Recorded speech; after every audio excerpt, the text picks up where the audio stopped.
Sí, porque y a veces estigmatizan la pregunta como dudar de Dios.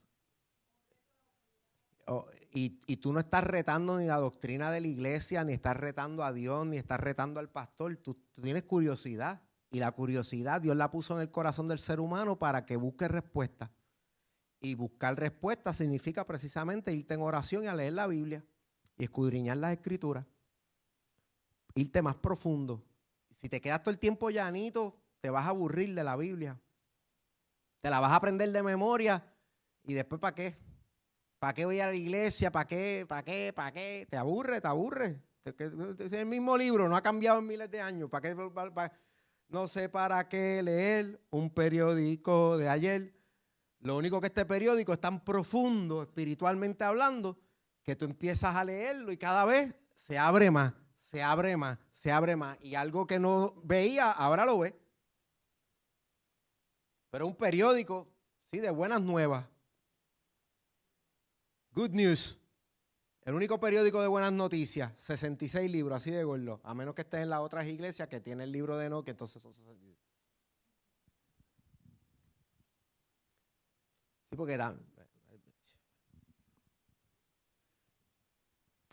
cuando tomamos en cuenta el contexto histórico, miren las preguntas que nos hacemos, anótenlas. ¿Quién lo escribió?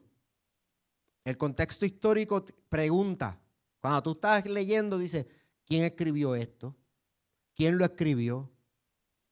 ¿A quién se lo escribió? ¿Cuándo lo escribió? ¿De qué periodo histórico o tradición oral procede este texto? ¿Qué hechos importantes de la historia se relacionan con este pasaje bíblico? Mira, te voy a traer aquí otra vez. Son los quién escribió, a quién se le escribió, cuándo se escribió, qué hechos históricos estaban pasando en ese momento, porque tienes que meterte, estás leyendo la Biblia, pero te tienes que meter en los libros de historia para ver quiénes eran esos reyes, cómo se comportaban, cómo era la cultura de esa época, porque no es tu cultura, acuérdate, hay una brecha cultural. Tú no puedes pensar que era como en el tiempo de nosotros. No te puedes imaginar que Jesús le dijo, mira, Pedro, mándale un mensaje de texto al dueño del asno para que lo amaje allí, lo va y lo busca porque yo voy a entrar en él hoy a la ciudad. Si tú crees que eso pasó así, tú estás metiendo tu historia en la historia de él y al revés, tú tienes que meterte a ti en la historia de ellos para entenderlos. Tú quieres entenderlos a ellos. Miren esto. Por darles un ejemplo, no les quiero complicar la vida, pero les quiero enseñar. Génesis 1. Génesis 2, como del versículo 3 en adelante.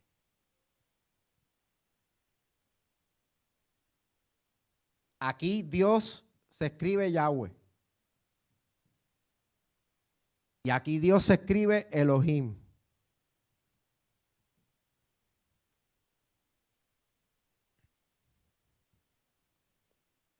Las dos historias parece que es una repetición de la creación del hombre.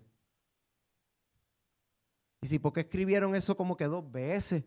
Ah, porque la segunda la escribieron para dar más detalles. Ah, sí, porque ahí dice que sacaron a la mujer de la costilla del hombre, bla, bla, bla, bla. Está bien. Pero ¿sabes la realidad del asunto? La realidad del asunto es que esta es una tradición oral sacerdotal y esta es elohista, le dicen.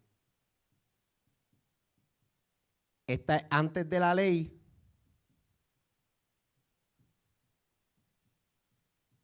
y esta es después de la ley.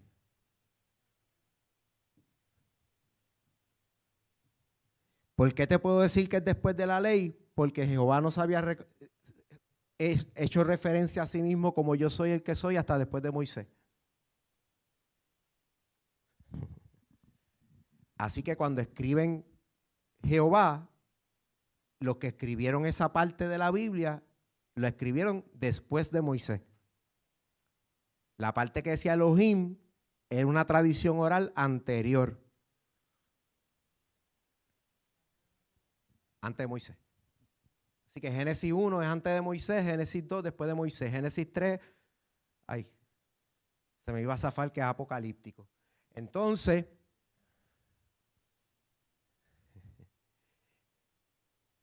esto que tuve aquí es un género literario muy común entre los arameos y los caldeos, el apocalíptico. Pero eso lo vamos a ver el viernes que viene. Esto que tú ves aquí, tú sabes que eso no era así hasta después de Esdras. Y Nehemías, cuando ellos se metieron y encontraron fragmentos de la ley en la ciudad de Jerusalén que había sido destruida por Babilonia, y ellos celebraron haber encontrado la Torá y se sentaron con el pueblo y le empezaron a leer los escribas, y el pueblo lloró porque no estaban cumpliendo con la Torá. Pero ponte a pensar, ¿cómo tú encuentras en una ciudad destruida donde el templo fue molido, donde las murallas fueron destruidas, donde la ciudad fue destruida, cómo tú encuentras unos rollos de papiro?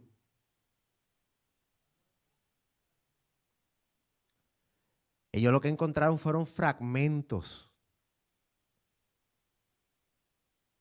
quemados, dañados, como en todas las guerras, que se pierde material de arte. Y Esdras y los escribas se sentaron a recopilar las tradiciones que tenían orales, lo que se acordaban después de 70 años de cautiverio en Babilonia, se sentaron a reescribirlo, y la edición que nosotros tenemos ahora del Antiguo Testamento, que se llama el Tanakh, el canon hebreo, el Tanakh, es esa edición después de Esdras y Nehemías.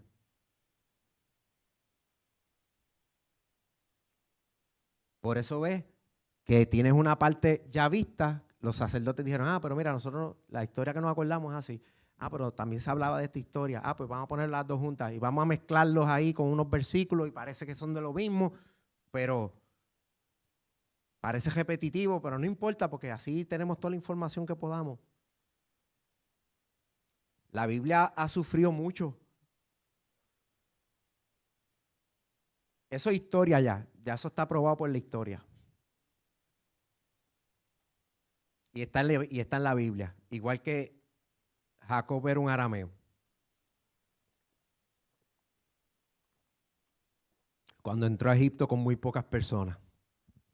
Deuteronomio 26. El contexto gramatical del pasaje bíblico toma en cuenta en qué lenguaje fue escrito.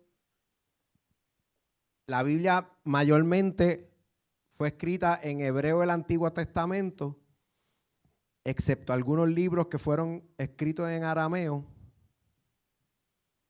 Este es el Antiguo Testamento. El Antiguo Testamento y el Nuevo Testamento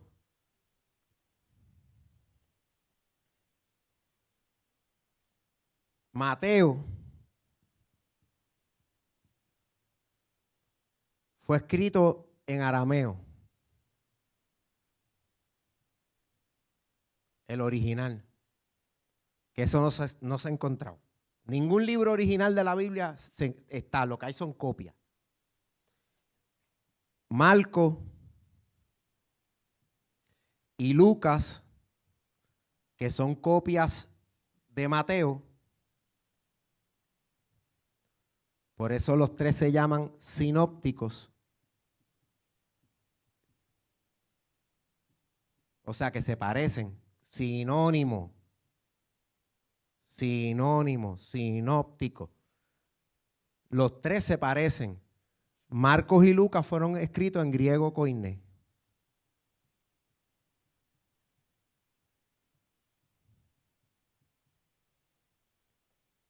Luego, Mateo fue traducido al griego koiné también.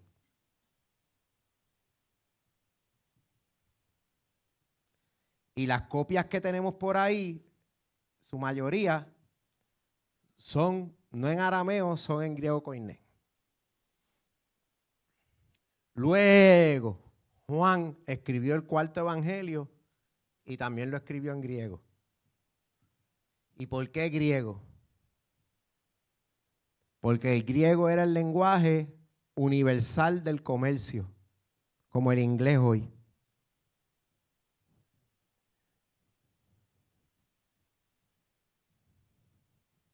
El comercio internacional se hacía en griego koiné. Así que la forma más fácil de que mucha gente entendiera el libro era en griego koiné. Luego, cuando llegaba a las ciudades como Éfeso, Antioquía, si había que traducirlo al idioma, a otro idioma, se traducía del griego koiné al idioma tal. Y ahí me voy a adelantar a algo que tenía un poquito adelante, pero vamos. ¿Por qué nosotros podemos creer la escritura? Porque las copias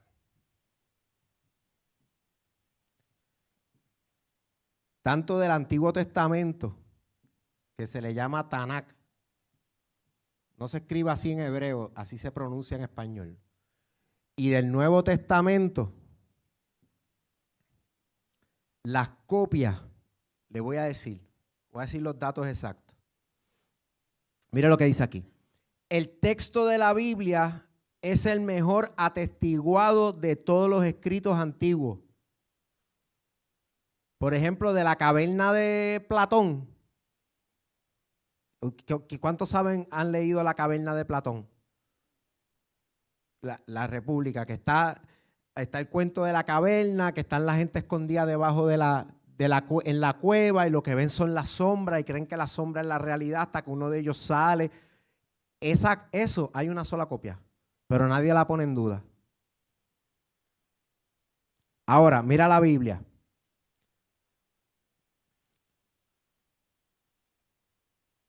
Y podemos estar confiados que poseemos las palabras originales de las Escrituras. Las copias antiguas de la Biblia suman cientos de miles, mientras que otras obras antiguas se conocen a partir de un solo manuscrito, de unos pocos o rara vez de algunos cientos.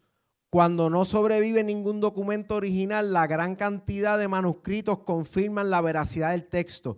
Existen alrededor de 5.700 manuscritos griegos del Nuevo Testamento.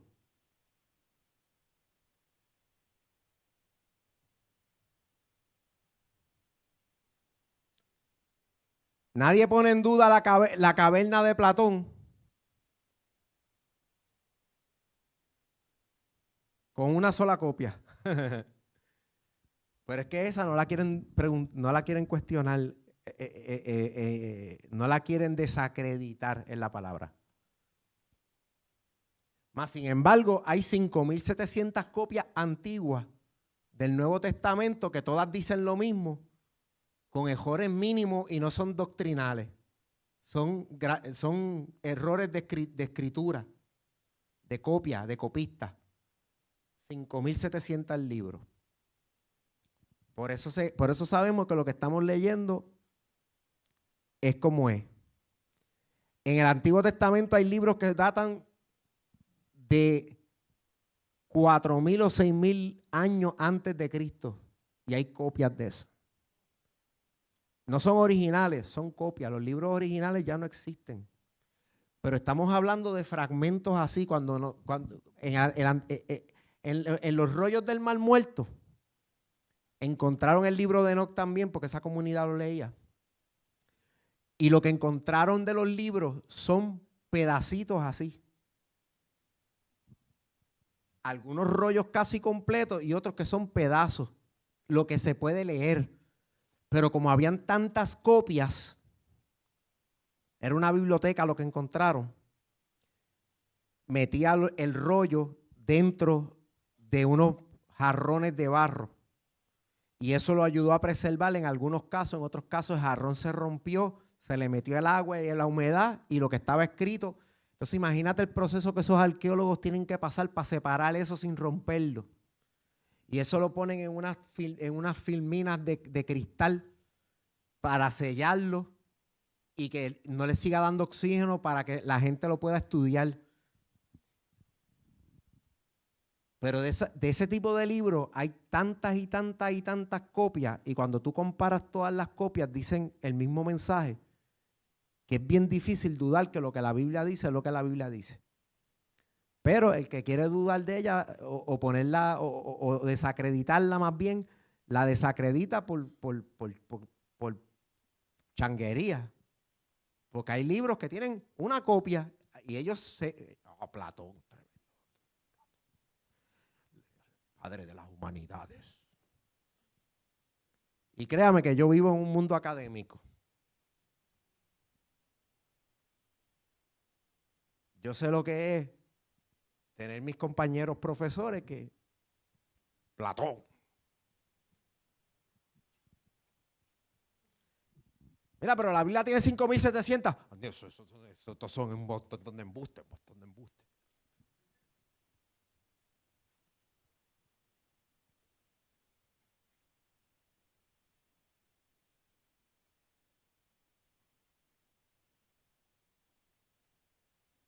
Borro, porque quiero terminar ya, se me ha ido la noche con los cuentos míos.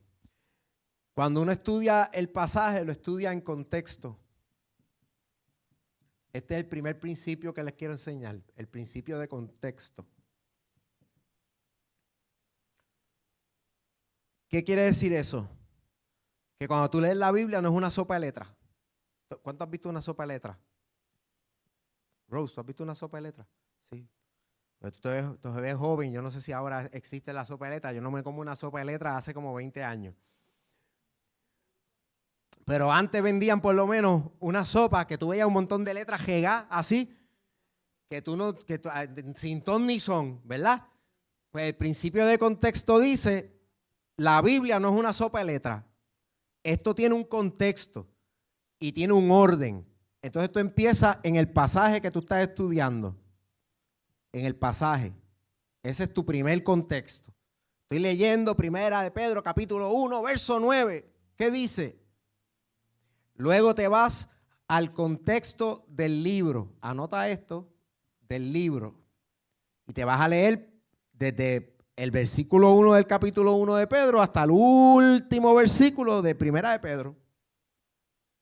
Para ver la carta completa de Pedro y cómo ese pasaje que tú estabas leyendo tiene significado dentro del libro. ¿Están conmigo? Tú vas a leer el pasaje y después vas a leer el libro completo. ¿Por qué?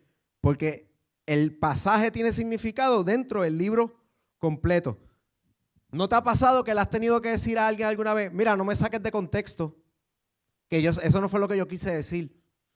En ese momento, a mí, tú me dijiste tal cosa, tal cosa, tal cosa, tal cosa, y por eso yo te contesté esto. Pero si lo sacas de contexto, el malo soy yo. ¿No te ha pasado eso? Pues el contexto del pasaje tienes que leerlo en el libro completo. Luego te vas a ir al testamento, sea el nuevo, sea el viejo, a ver qué significa ese pasaje dentro de todo el testamento que está, o el pacto. ¿En qué pacto está? Si está en el antiguo pacto o en el nuevo pacto. Y luego te vas al otro contexto, que no me cabe el círculo por aquí, que es el contexto de la Biblia entera.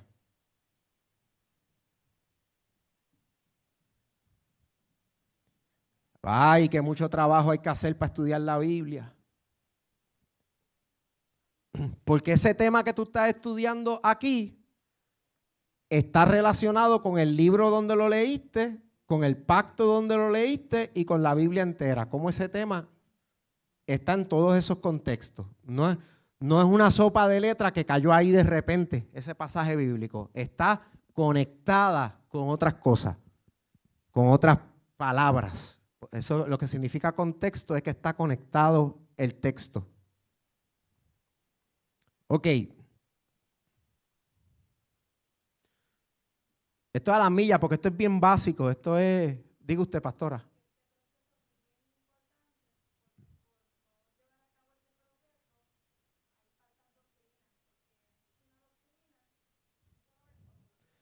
Sí, porque si tú sacas un versículo de contexto, tienes un pretexto, dijo alguien famoso, que a mí se me olvidó quién fue, pero si tú sacas algo de contexto, tienes el pretexto para hacer una falsa doctrina.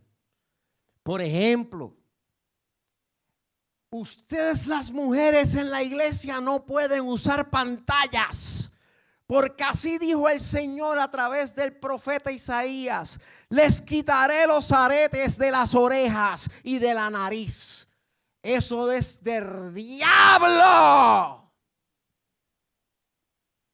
Ese es el pasaje. Hay un pasaje que dice eso, pero cuando tú te vas a leer el libro y lees el contexto del libro, el mismo Dios dice: con las pantallas que te adorné las orejas y la nariz, te voy a quitar los adornos que te di porque fuiste adúltera y te fuiste con otros dioses.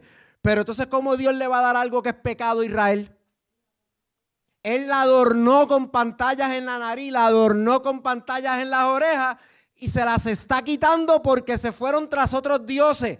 Ah, pues entonces ya me cambiaste el cuento. La pantalla en la nariz y en la oreja no es nada malo. Lo que es malo es irse detrás de otros dioses. Ah, entendí la Biblia. Principio del pasaje, principio de contexto, empiezas en el pasaje, pero tú no haces una doctrina de ese pasaje, tú haces una doctrina extendiendo el contexto del pasaje. Porque imagínate, y te estamos preparando para que prediques aquí al frente. ¿Oíste, Luis? Ya te vas preparando y vas cogiendo. Para cuando Dios te dé un mensaje, te metes por ahí, me empiezas a preguntar. Y un día, pastor, yo te van a tirar un mensajito ahí y yo te ayudo. Y viene y predica, ya. ¿Qué puede pasar? Que Dios te use.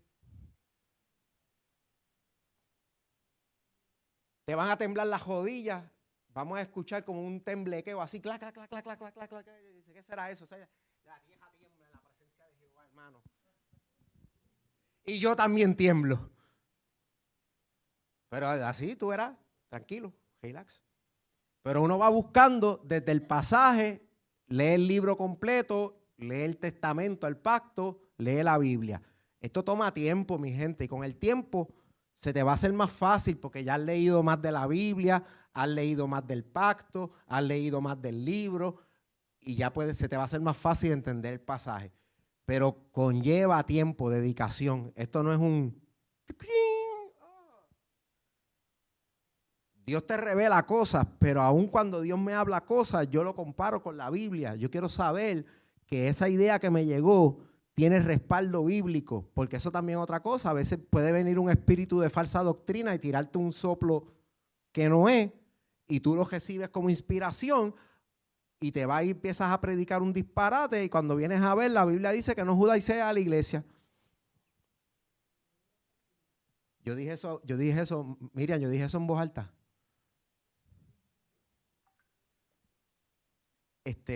Pues sí, pero lo pensé. No lo dije en voz alta, pero lo pensé. Pero entonces termina haciendo un disparate que la Biblia no dice que lo haga. Y tú ahí, porque suena nuevo. Ay, dame, como se va la gente detrás de espíritus de doctrina falsa, porque suena nuevo, es innovador. Aquí me hace falta algo nuevo para que la gente esté cool conmigo. Yo estar cool con la gente, ¿verdad? Eso tiene más que ver con el ego del predicador que con la iglesia. Así que, contexto, principio de contexto, pasaje, libro, testamento, Biblia. Déjame ver si yo creo que ya acabé. Ok, aquí vamos. Vamos a hablar un poquito de Romanos para hacer un ejemplo. 10:17. Alguien que lo tenga por ahí lo pueda leer en la Biblia de usted para que participen. Romanos 10:17.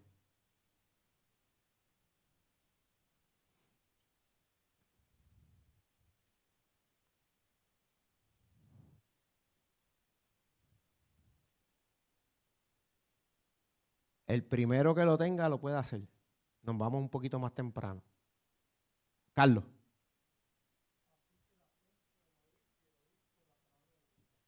La fe es por el oír y el oír. Espérate, que ahora no borra. Aquí. Ok. Y el oír, la fe es por el oír y el oír.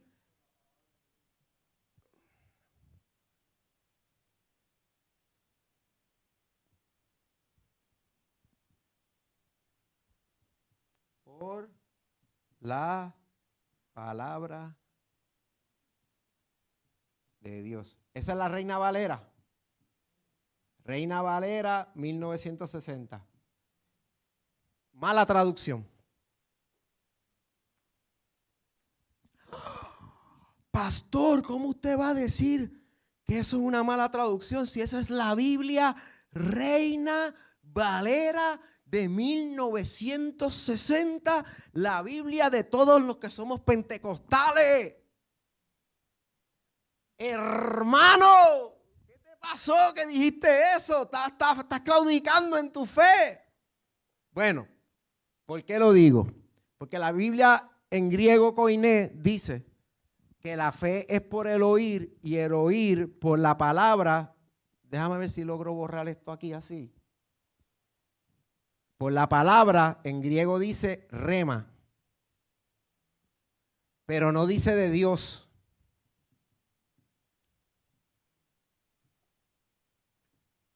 No dice de Dios, dice de Cristo.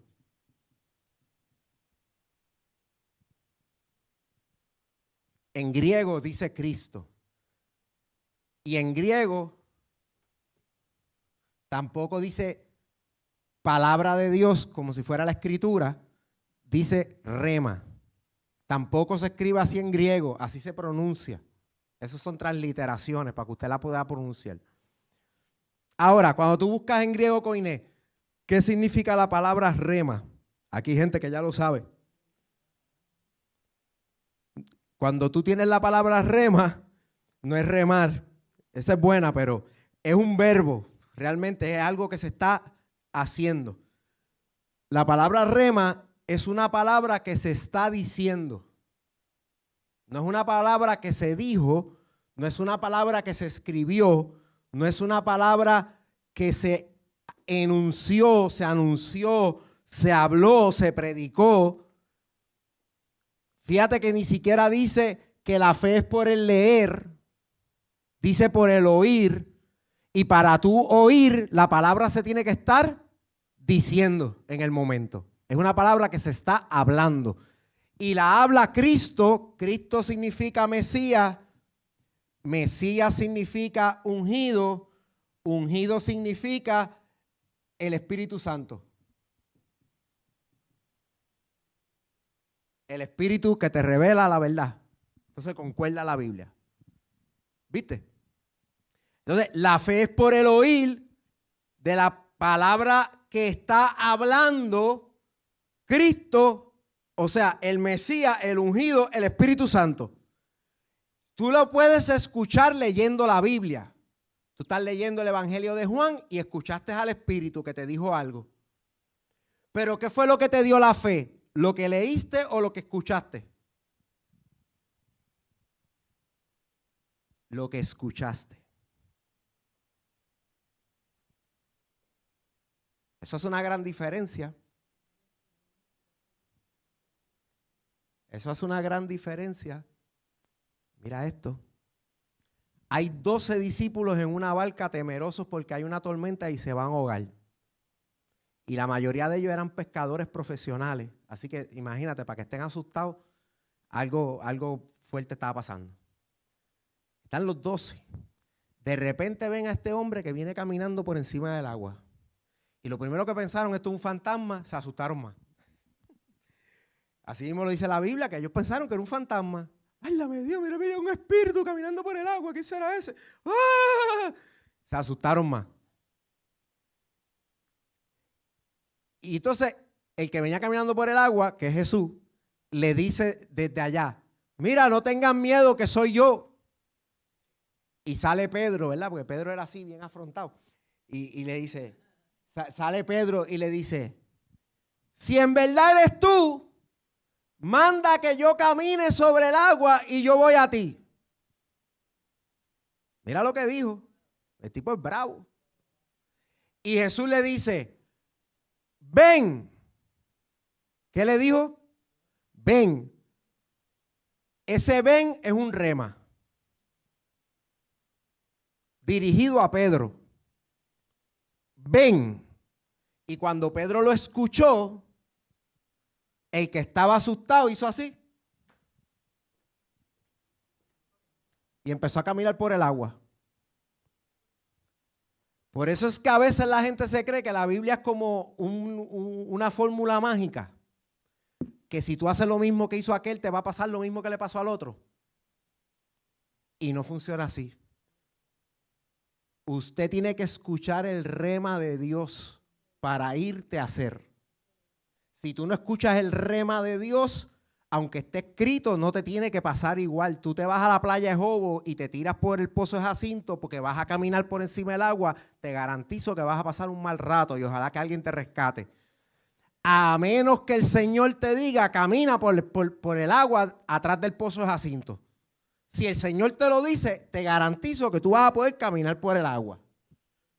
Pero porque tú digas, yo decreto, declaro y profetizo que como Pedro caminó sobre las aguas, yo también voy.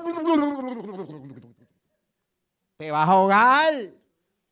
Pedro no caminó sobre las aguas, Pedro caminó en el rema de Jesús. Si se lo iba a dar al Señor, dáselo, por favor. No caminó sobre las aguas, caminó sobre el rema. Pedro tuvo fe para caminar sobre el agua porque escuchó el rema de Cristo. El rema de Cristo. Y si Dios te da un rema, Carlos, ora por esa persona que lo voy a sanar. ¿Qué va a pasar? Tú vas a tener la fe, porque la fe es por el oír del rema, y vas a ir a esa persona, vas a orar por él, ¿y qué va a pasar? Se va a sanar. Pero a veces los remas nos llegan y decimos, yo como que escuché algo, pero no me atreví. Tenemos que movernos en fe. Pero el rema produce fe. Es bien difícil, es casi imposible que tú recibas un rema y tú no te muevas. Porque te llena tanto de fe que tú haces unas loqueras que tú las piensas 6 meses más tarde, como el día que yo fundé la iglesia con la pastora. No se rían, que fue verdad. Yo renuncié al único trabajo que yo tenía y me fui para la marquesina de mi casa y me despedí de la congregación que había y le dije, mire, yo no voy a poder seguir pastoreándolo, yo voy a empezar a hacer una obra aquí en la marquesina de casa porque las personas estas me están pidiendo que yo venda mi primogenitura, la unción, el llamado, la visión, la misión de Centro Cristiano Reino de Embajadores, y yo no se lo voy a poner en la mano a nadie porque Dios me llamó a mí a hacerlo. Así que pues yo no soy quien para decirle a ustedes qué hacer, yo me voy. Gloria a Dios, los amo mucho, los bendigo. El domingo yo me voy a reunir con mi esposo y con mis 2 hijos en la marquesina de casa. ¿Y tú te crees que yo pensé que yo cobraba 300 pesos a la semana por estar haciendo lo que yo hacía en la otra iglesia? Yo escuché la voz de Dios. Estaba leyendo la Biblia y el Señor me dijo, si te piden la capa, dale la túnica. Y a las 12 del mediodía me llama una profeta. Y yo estoy sentado con Janes escondido porque donde quiera que nos metíamos había un bochinche por las cosas que estaban pasando en la iglesia. Fuimos por el servicarro de McDonald's, pedimos la comida y nos escondimos en el parking así. Porque pensábamos que en cualquier esquina iba a salir un hermano. Miren, ¿qué es lo que le está pasando a ustedes en la iglesia? Porque la gente nos preguntaba así, bien imprudentemente, perdón.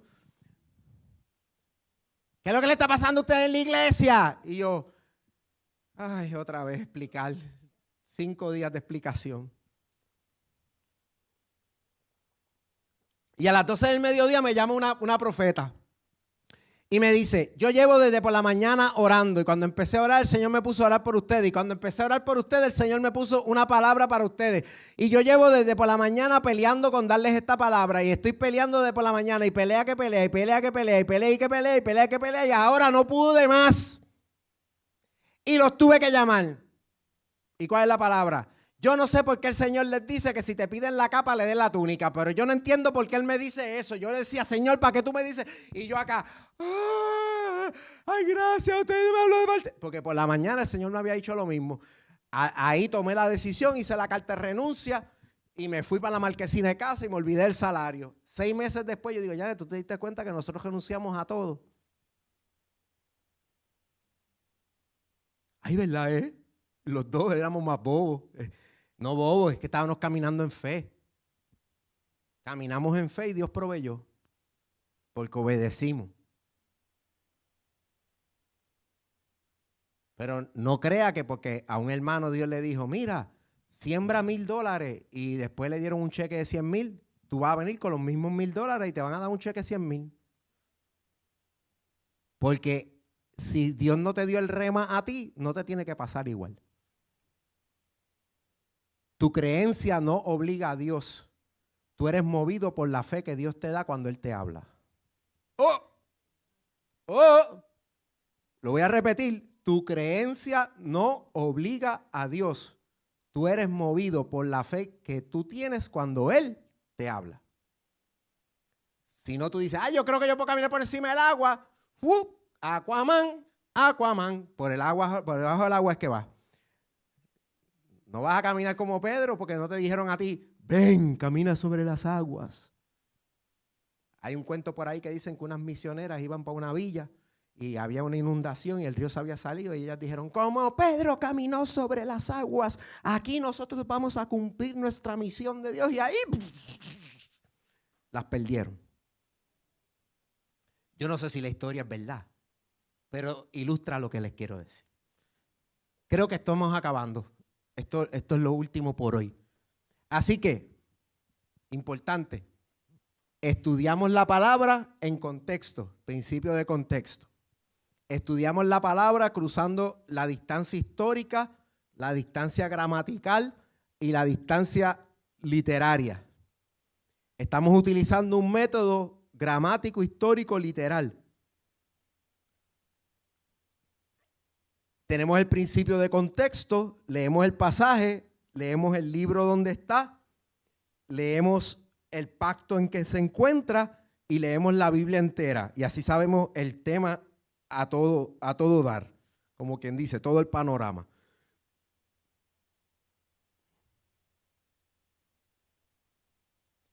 Confiamos que tenemos una buena traducción de la Biblia porque hay muchas copias antiguas de ella y todas concuerdan con muy pocos errores y los errores que tienen son de copistas. Como decir, pues uno copió Dios y el otro copió dos porque le faltó una letra. Pero cuando tú vienes a ver, el contexto es el mismo, la doctrina es la misma y todo lo demás es lo mismo. Un error de copiar porque no habían fotocopiadoras. Muchachos, esa gente copiaban eso a vela y a mano. Y a veces se sentaba alguien, empezaba a leer y los demás copiando. Entonces se cansaba la vista y volvían a escribir lo mismo que habían escrito ya.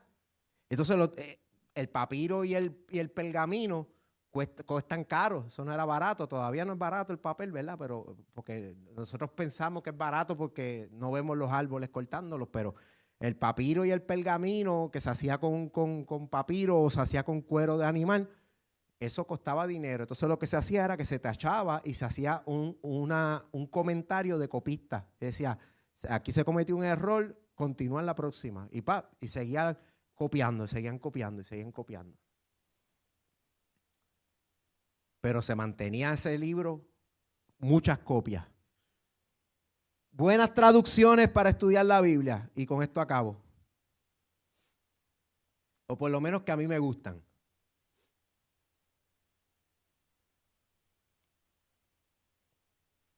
Esta traducción es muy buena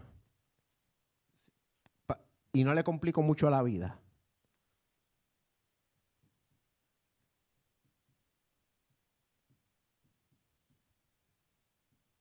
Muy buena traducción. Muy buena traducción. Esta Biblia tiene una peculiaridad. Se va a las copias antiguas, a los códex,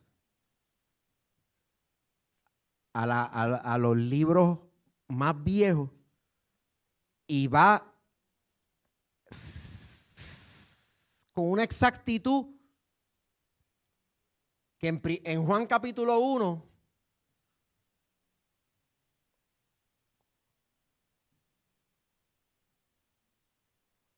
Juan 1:14, cuando dice que el verbo se hizo carne y habitó entre nosotros, la palabra griega es que hizo un tabernáculo. Y entonces ellos se inventaron la palabra y cuando tú lees la nota de ese versículo, buscas abajo y buscas atrás la nota de los traductores, dice, tuvimos que crear la palabra porque no existe en el español. Pero lo que dice es que tabernaculizó. Él se hizo tabernáculo en la tierra. Pero eso es lo que decía en griego. Cuando tú vas al griego, la palabra es tabernaculizo. Algo así. Así que, muy buena traducción. Vas a ver que hay partes de los evangelios que no están, porque fueron añadidas en la Edad Media. Pero te lo dice. Por ejemplo, el evangelio creo que es el de Marcos, tiene un final o el de Mateo, tiene un final que no está. Pero no está porque se lo copiaron o de Marcos o de Mateo. No, ahora mismo no recuerdo en which way it was. Y lo que hicieron fue que cogieron una verdad de un evangelio y se la pusieron al otro para terminarlo. Porque el modo del escritor que escribió el evangelio era como si tú dijeras tan, taratán, tan. Entonces le faltaba el tan, tan. Y cogieron este evangelio, le quitaron el tan, tan y se lo pusieron a este para que hiciera tan, tan. Porque el fin sonara mejor. Eso lo hicieron en la Edad Media. Los libros más viejos no lo tenían. Y entonces la Biblia textual se va con la versión más vieja y con la mayoría de las copias, no con las copias en latín. En latín se cometieron bastantes errores, los monjes hicieron 2 o 3 errores de copista que valen la pena arreglar. Biblia textual. Otra forma de estudiar y una Biblia buena, por lo menos a mí me gusta mucho, para estudiar la Biblia en todos sus contextos, es la Biblia Thompson. Anótale para que la compre. Quizá un día esto la pastora podemos ordenar 2 o 3 Biblias y traérsela. La Biblia Thompson, una Biblia de estudio y una de las mejores Biblias, a mi parecer, para estudiar la Escritura. ¿Por qué? Porque tiene una concordancia temática y tú puedes ir desde el principio de Génesis hasta Apocalipsis estudiando un tema y te enseña, tiene una metodología bien fácil para tú escoger un tema y estudiarlo desde un pasaje al libro entero, al pacto y a la Biblia entera. Preciosa. A mí esa Biblia me encanta. Tiene sus matices dispensacionalistas en algunos comentarios, pero en términos de concordancia, que es todos los versículos que hablan del mismo tema porque concuerdan, eso se llama la concordancia, es excelente. Te lleva tú puedes estudiar, por ejemplo, la prosperidad financiera de la A a la Z, desde Génesis hasta Apocalipsis. Chévere, fácil. Dispensacionalista es una de las teorías de escatología. Las vamos a estudiar cuando vayamos a las próximas clases. Yo no soy dispensacionalista, aunque antes lo era. ¿Qué otra Biblia? La Thompson, la textual En internet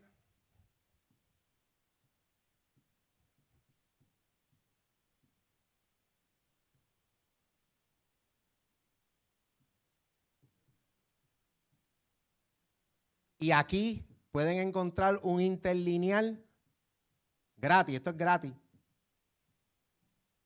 griego. ¿Alguien no sabe lo que es un interlineal? Alce la mano. Un interlineal griego es que tú sabes lo que yo hice ahorita, que decía palabras y abajo le puse rema y dije que esto era en griego. Pues en esta parte, el interlineal griego de Mounce. Mounce fue profesor mío en la universidad, en Liberty, de griego. Tremendo. Uf. Tiene un método bien fácil de enseñar griego. El interlineal griego de Mounce, él es Mounce es uno de los editores de la nueva versión internacional. Entonces, este interlineal en NBI, New International Version en inglés, nueva versión internacional en español, y entonces ahí tú vas a ver las palabras en inglés y abajo las palabras griegas. El pi, qué sé yo qué, omega, las palabras ahí. Y entonces tú hundes la palabra y te va a abrir acá la definición. Koiné. Sí. Eso lo encuentras gratis en biblegateway.com. Muy buen interlineal. Y es reverse interlineal. O sea, hay dos tipos de interlineales. Este es el fácil. El difícil, las palabras aparecen en el orden griego. Y el orden gramatical de las palabras griegas no es el mismo orden gramatical de las palabras en español. Por ejemplo, ¿cuándo tú has visto que en español tú empiezas con el verbo? Casi nunca. Pues casi siempre en griego se empieza con el verbo y el verbo te dice un montón de cosas de todas las demás palabras. Incluso el fin de algunas palabras, o con el verbo o con el artículo, no, con el verbo. El fin de alguna de las palabras te dice si tú puedes tener las palabras en cualquier orden y saber quién está haciendo la acción. Tú puedes decir, corrió, perro, gato, bicicleta. Y por el final de corrió, en griego, tú puedes saber si el perro corrió la bicicleta, si el perro corrió al gato, si el perro y el gato corrieron a la bicicleta o si la bicicleta corrió al perro y al gato. Así es el griego. Es como que la forma en que lo termina te dice un montón de cosas del resto. Si coges un interlineal normal, las palabras van a estar en el orden griego que se escribieron. Entonces ahí sí que va a aparecer una sopa de letra para ti. Porque está una adelante y otra atrás y el orden depende del griego. Y la gramática griega es diferente a la de nosotros. Pero este interlineal, que se me olvidó ponerlo por aquí, es reverse. Quiere decir que las palabras griegas están en el orden del inglés o del idioma de nosotros. Así que tú lo puedes leer así y no te mombo jumbo. La próxima clase le doy otro. Pero por lo menos ahí tienen unas cuantas herramientas. Aquí hay varias versiones de la Biblia gratis, en español y en inglés. Lo que es bueno, porque entonces puedes ver varias traducciones y coges como una idea de lo que quiere decir en distintas formas de decirlo. Con esto acabo, promesa. Si no me regañan, me lo pueden decir, pastor, ya usted dijo que iba a acabar. La pastora, por favor, acuérdamelo. Es que no sé si me estoy adelantando, pero si me estoy adelantando vale la pena porque la próxima clase es un poquito más complicada. Hay un espectro. Yane, ¿con X o con S?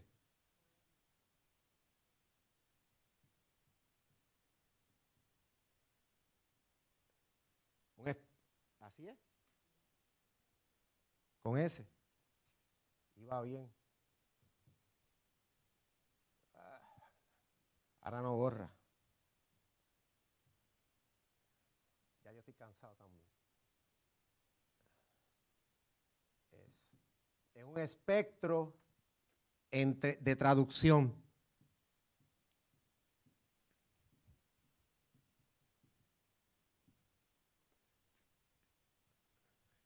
Están las traducciones literales,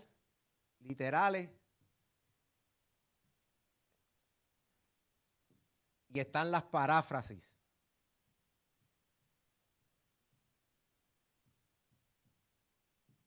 Aquí, por ejemplo, usted puede encontrar la Biblia El Espejo.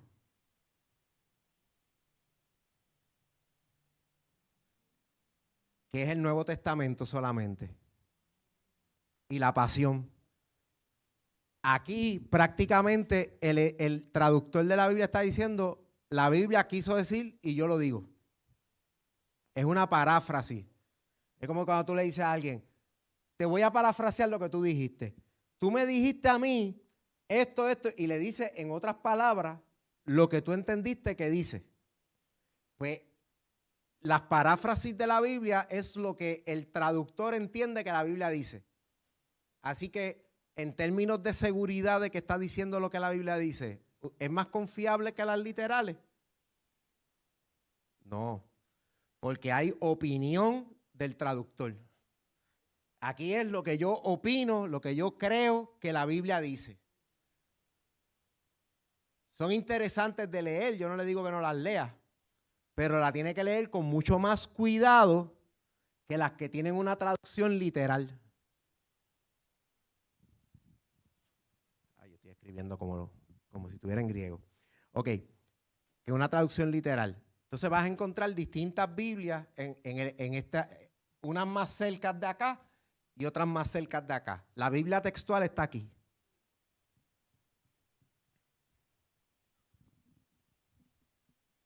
Y la Biblia al espejo está en las paráfrasis. Yo creo que dijo, esto dice exactamente esto.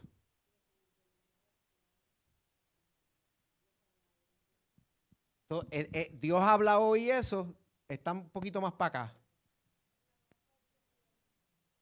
La nueva traducción viviente está por aquí. Y la NBI también, la nueva versión internacional. Son bastante literal. Pero la Biblia textual es la Biblia con el criticismo literal más fuerte que yo he visto en español. Para estudiar por lo menos, sí. Como la gente no la tiene en la iglesia, puede ser un poquito confusa cuando la usas para predicar. Además de que puede que diga cosas que cuando la gente la lea en la Biblia de ellos, Reina Valera, no lo dice. Pero entonces ahí tú tienes que explicar, y eso es parte de ser maestro y pastor y predicador.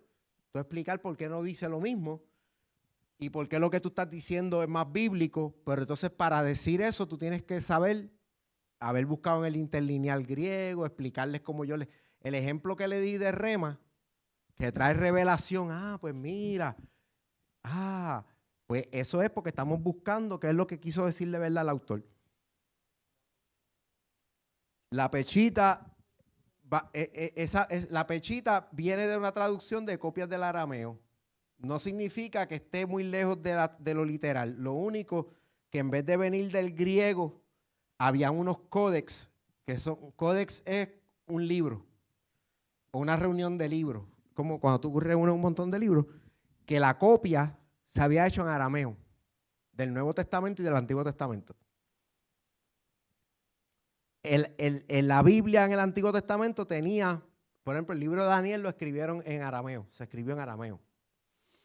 Y tenía pedazos de la Biblia en algunas secciones que eran arameas, pero la mayoría eran hebreos.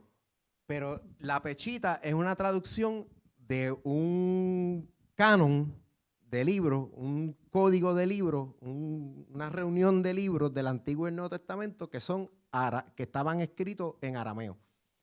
Muy probablemente alguien cogió el griego y lo copió en arameo para gente que hablaba arameo. Pero no es que era más original que el griego.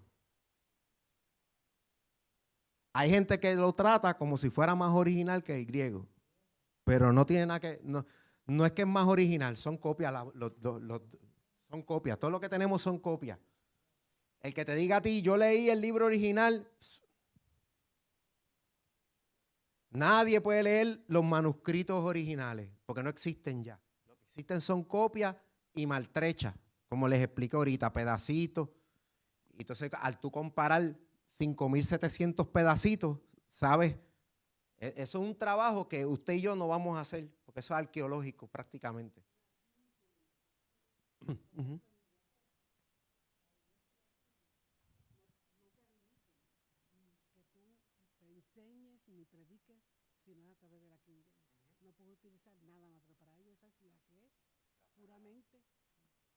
Y ella está diciendo que en Inglaterra las iglesias clásicas tradicionales, especialmente la iglesia anglicana, tienes que usar la King James para predicar. Tú no puedes ir allí a predicar con la New International Version ni ninguna otra Biblia porque no es la sagrada. No te van a dejar. Acá por lo menos en las iglesias pentecostales, la Reina Valera 1960 tiene más o menos el mismo estándar, aunque no es tan estricta. ¿Está bien? Así que por lo general ya tengo que parar. Gracias, pastora, por acordármelo. Así que los dejo con eso, ¿ok? Bueno, Dios los bendiga. Si alguien tiene alguna pregunta, la puede hacer ahora. Iri.